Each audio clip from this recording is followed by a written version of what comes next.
Hello, my name is Cody Stuckey, and I'm a treasure hunter. That's right. I've found treasures in my own yard. You too probably have some buried treasures in your yard.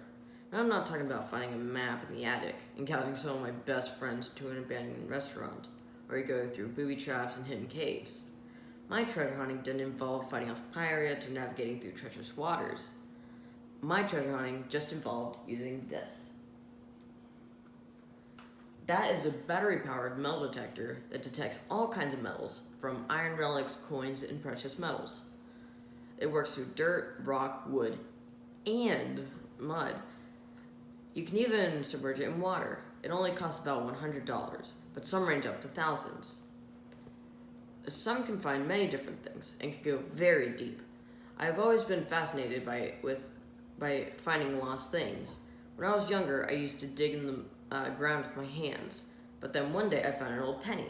I asked my dad for a metal detector, and I used that one every single day. I eventually upgraded to this model, right there. It's really good, and I have a lot of fun using it.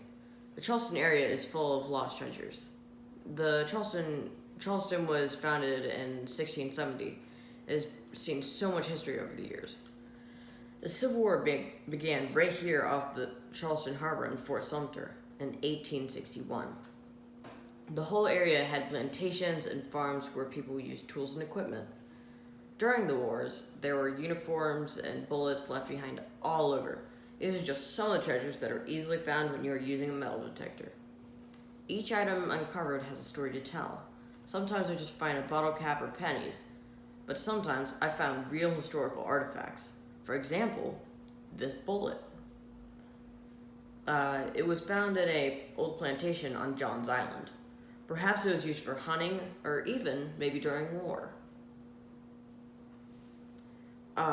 Next is a part of a Yankee uniform.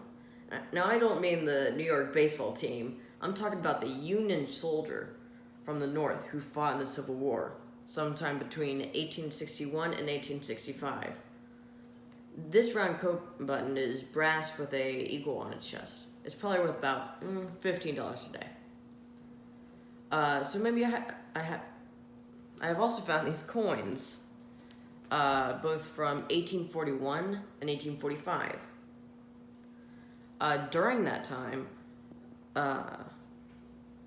Abraham Lincoln was president. The average person only earned about $16 per week. And the bicycle had just been invented by Kirkpatrick Macmillan. Too bad I didn't find an old bicycle in the ground. That would have been really cool. So maybe I haven't found anything too exciting, but some people have found buried treasures that have been very dangerous. For example, cannonballs from the Civil War, both non-exploding and exploding.